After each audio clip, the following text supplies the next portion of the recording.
Silakan. Sedikit saya sampaikan. Zinuddin, Pak. Zinuddin. Ada WA dari Edi Sujana pukul 22.06. Oke, baru ini. Iya, baru. Oke, boleh bacakan. Boleh bacakan. Sekarang. Silakan. Ya, saya bacakan ya.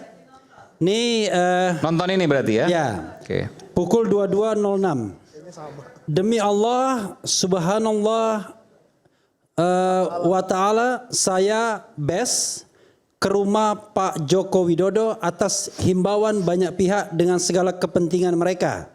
Itu semua saya tolak dari mulai 4 bulan lalu. Kemudian saya membaca Al-Quran surat Toha ayat 41 sampai ayat 46.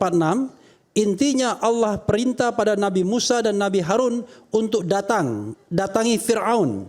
Ingatkan dia. Mudah-mudah dia bilang, dia sadar. Tapi kalian berdua berkatalah pada Fir'aun dengan lemah lembut.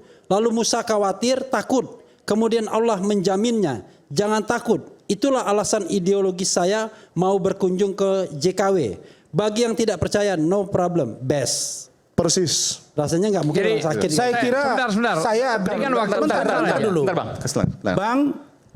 Bang Egy, saya ini Anda mau Bang Egy nonton saya. Iya, Bang Egy. Bang, saya 4 tahun sama Bang. Saya nggak mau mempengaruhi pikiran Abang. Malam ini ada banyak pikiran. Saya kok jadi bingung sosok seorang Egy malam ini. Ya, saya bingung sendiri. Kenapa saya bilang bingung? Datang bersilaturahim, tapi mengatakan yang ditemui itu seperti surah yang dibacakan tadi.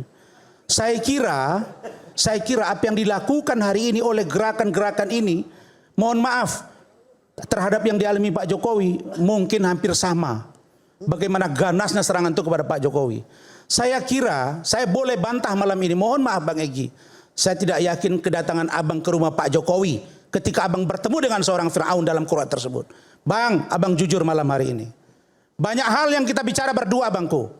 Banyak hal yang Abang sampaikan ke saya. Saya nggak perlu buka di sini. Saya adik Abang. Saya ingin Bang Egy, Abang konsentrasi berobat, sehat Abang, dan Abang jangan lagi merasa disunyi dalam keramaian, karena Abang dibutuhkan oleh keluarga dan kita semua. Saya hanya mohon sekali lagi, tolong, jangan Abang perbanyak lagi kata-kata, supaya tidak menimbulkan masalah yang panjang. Biarkan ini bergulir. Saya tidak rela Abang masuk di persidangan karena saya tahu hati Abang tidak seperti itu. Terima kasih. Oke, baik. Ya, jadi sedikit ya. Boleh sedikit? Ya. Sedikit ya. Jadi soal tadi pra peradilan ini bukan sama dengan putusan MK yang berlaku final and binding. Tapi kalau pra peradilan kita menang, minggu depan dikeluarkan lagi penyidikan baru. Ini yang kita khawatirkan dulu dong. Peggy Setiawan kan tidak. Betul. Itulah Bang Azam salahnya. Kan Oke, baik. Cukup. Oke, silakan. Cukup. Pertama saya koreksi dulu tadi Bung Rasman ya, bahwa itu teori, prakteknya nggak begitu. Teori yang mana nih? Tadi dia sebutkan bahwa apa yang saya sampaikan itu adalah teori, tidak empirik. Saya bantah itu karena seluruh teori yang diproduksi oleh para ilmuwan itu basisnya peristiwa empirik. Jadi kalau ada peristiwa empirik berikutnya tidak merujuk kepada terminologi ilmuwan atau teori-teori utama itu, maka dipastikan keputusan-keputusan untuk menunjukkan kebenaran itu akan keliru. Jadi basis untuk mengambil keputusan itu pasti ada basis keilmuannya. Jadi kalau kemudian tadi disebutkan bahwa RG itu adalah peristiwa empirik yang tidak berbasis teori, itu teorinya. Teorinya adalah konsensus teori untuk mengambil keputusan apakah itu benar atau tidak. Jadi tidak ada teori yang tidak empirik. Seluruhnya basisnya adalah peristiwa empirik. Fakta. Itu, gitu ya? Fakta. Okay. Itu koreksi saya. Kemudian yang kedua, dilema ini kemudian menjadi muncul karena kita tahu bahwa kepercayaan publik kepada penegak hukum itu memang kategori sangat percaya itu hanya kurang lebih 25%. Jadi itu yang kemudian mengganggu munculnya keraguan-keraguan publik termasuk Bung Refli dan kawan-kawan terhadap penegakan hukum. Termasuk tidak melakukan pra peradilan. Nah, karena suasana seperti itu ditambah lagi sosiologi hukum yang terjadi dalam beberapa tahun terakhir, itu yang membuat situasi ini apa yang sekarang terjadi. Jadi wajar kalau Bung Refli tidak percaya kepada pra peradilan. Karena data empiriknya hasil survei itu tidak sampai 25% orang sangat percaya kepada kepolisian begitu. Ini problem, dan ini kita mau mengatakan bahwa memang ada problem hukum di Indonesia yang sangat serius. Ya. Dan ini harus didengar oleh Dan itu harus diakui. oleh penegak hukum. Ya. Mereka harus berubah. Kalau nggak berubah, kita akan terus terjebak dalam proses bernegara yang makin terpuruk. Terima kasih, Mas Iman. Oke. Oke. Terakhir, Mas. Terakhir. Terakhir ya.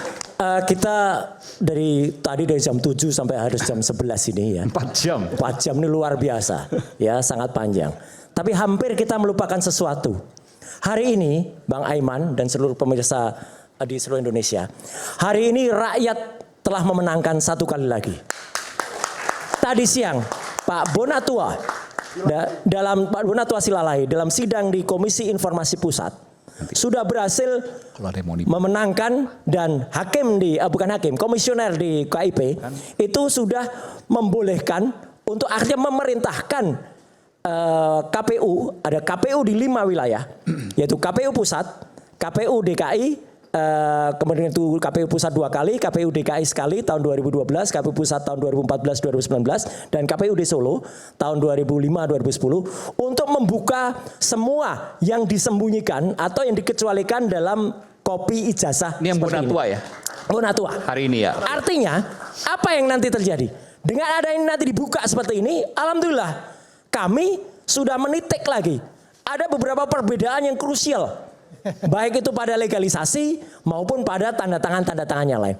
Tunggu saja tanggal mainnya nanti. Ini yang ada Ya. di KPU. Ya, ini yang ada di KPU Pusat ya, Pusat. ya, yang pada tahun 2019. Ini sebelum closing bisa nggak? Saya Ya, nanti dulu. Saya masih panjang dulu. Bentar, jangan dipotong dulu. Ya. Jadi ini apa? Pada Dan saat pendaftaran pada saat capres. Dan nanti 2019. Oke. Nanti semua akan terbuka seperti ini dan akan kelihatan siapa itu yang melakukan legalisasi, Profesor Dr. Muhammad Naim atau Prof. Boleh saya bacakan, Budiadi. Mas Roy? Apa? Enggak usah lah, enggak apa-apa. Enggak penting-penting amat. Ya. Enggak, kan ini legalisir yang legalisir ada Prof. Budiadi, Profesor Muhammad Naim. Ya, itu ada AGR. Ya, Oke, ya. agrikultur nanti ada. Oh, agriculture. Iya. Agriculture ya. Oke. Agrikultur ya. Agrikultur, ya. Disahkan, ini nggak ada tanggal itu. Nah, makanya itu juga akan kita kejar. Karena nanti ada satu KPUD yang sampai saat ini tidak berani menunjukkan legalisasinya yang tahun tertentu. Dan itulah yang nanti akan kita lihat. Apakah dekan Fakultas Kehutanan pada tahun itu sudah ada yang menandatangani itu? Ini nggak ada tanggal ya? Nggak ada tanggal. Panik dong. Nah, nanti akan ketahuan semua. Tapi sekali lagi, ini poin yang kedua. Ya, alhamdulillah tadi banyak sekali yang kemudian melakukan kritikan. Kami, Bang Aiman, ya, saya mengatakan berdelapan bahkan berdua-belas. Ya, mulai dari Pak Egy Sujana, Damai Hairul Lubis, Bu Kurnia Triroyani, kemudian juga Pak Rizal Fadila, terus Rustam Effendi, saya Dr. Rismon dan Tipa. Kami tetap kompak, ya, kami tetap bersatu untuk membuktikan itu.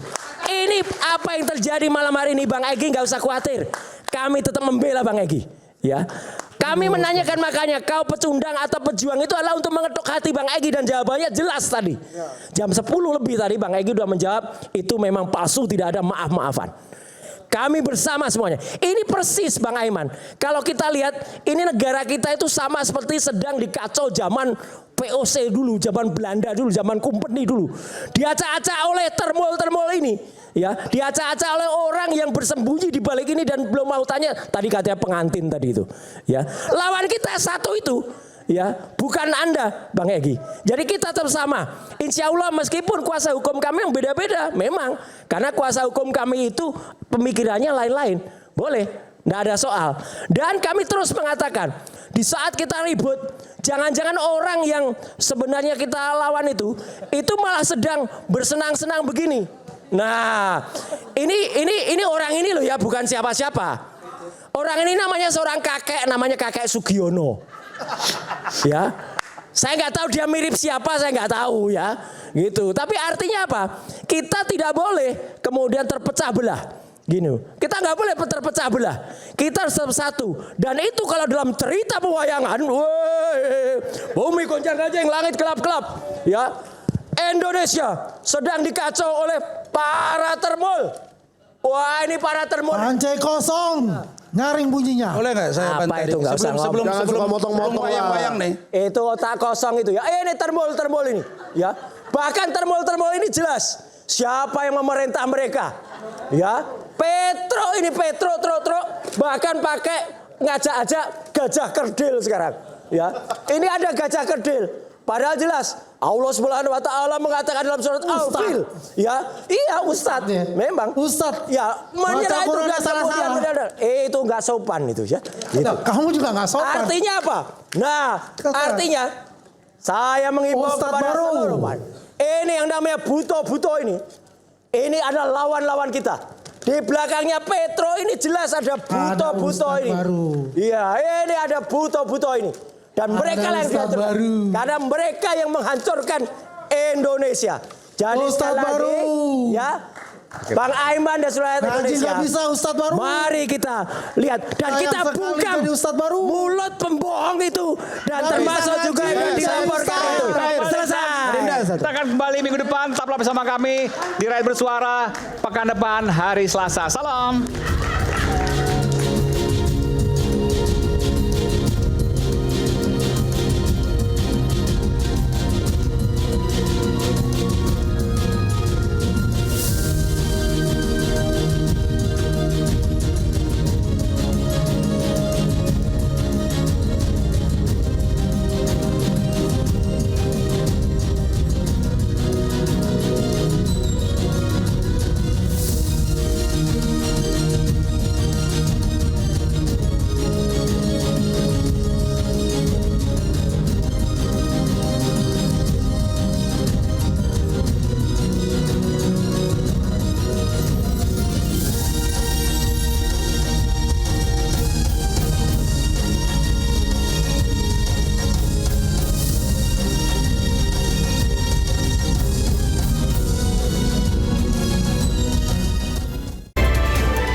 Acara ini dipersembahkan oleh